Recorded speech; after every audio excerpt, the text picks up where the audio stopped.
Yields back. The gentlewoman from California, Ms. Waters, who's also the ranking member of the full committee, is recognized for 5 minutes to ask questions.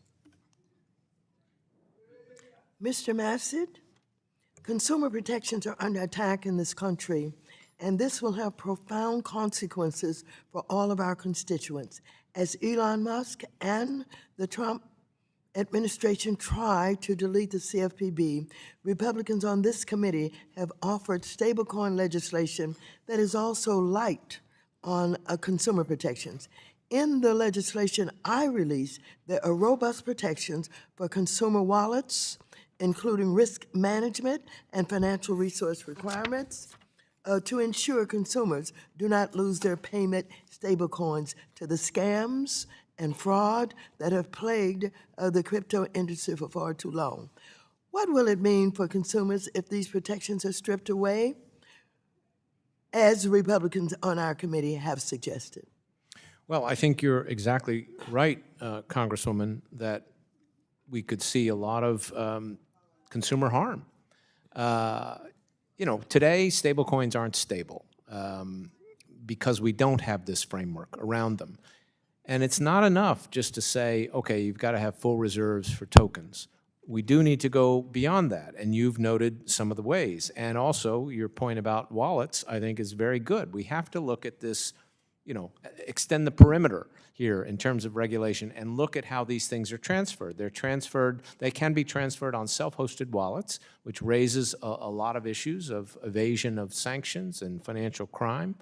And unless we really put in a comprehensive framework, we're going to have these problems. I think the bill that, the legislation that you negotiated with the former committee chair does a lot of this. It has stronger federal standards. It has standards that go to wallets. It has a dedicated resolution process. So it has a number of features, I think, that would better ensure protection of consumers. Thank you. Days before being inaugurated, President Trump followed in the footsteps of his co-president Musk to profit off of meme coins.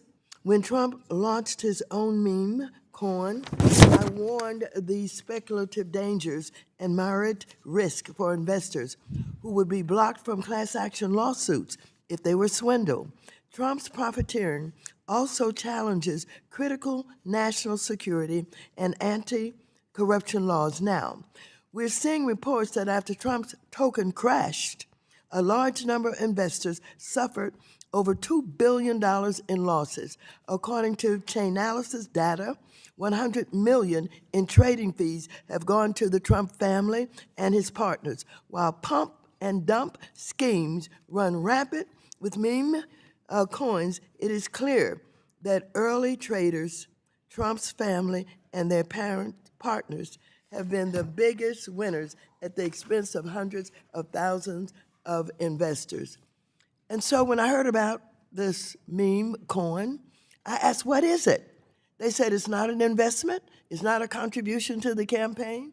It is all about the President of the United States and then his wife, and now his children, all being involved in creating their own coins and making money, and those who understand what it means to have the rug pulled out from those who are unsuspecting, this appears to have happened. What do you think about this? I think it's plainly wrong. I don't think you need to be an expert about crypto to know that. I mean, look, this is like, paying to join a fan club, except it's a digital token that then you trade, and you buy it to trade because you hope that somewhere, someone at some time will pay more for it than you paid. It's clearly contrary to the spirit of the executive order. It's clearly a conflict of interest. It will create ongoing conflicts of interest because companies and countries may now try to buy the coin to curry favor with the administration, and they're going to continue to release additional coins. I think it's a black eye for digital assets. It's exactly the kind of behavior we should be trying to tamp down. Well, just quickly, Upon taking office, President Trump signed an executive order banning the creation and issuance of a U.S. central bank digital currency, also known as CBDC.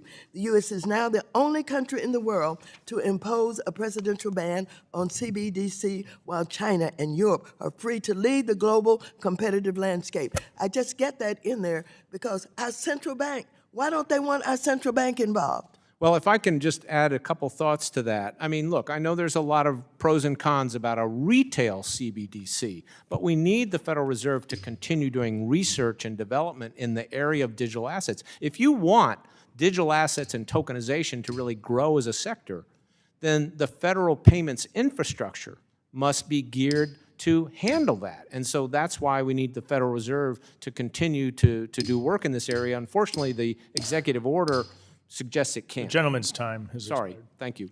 Thank you very much. The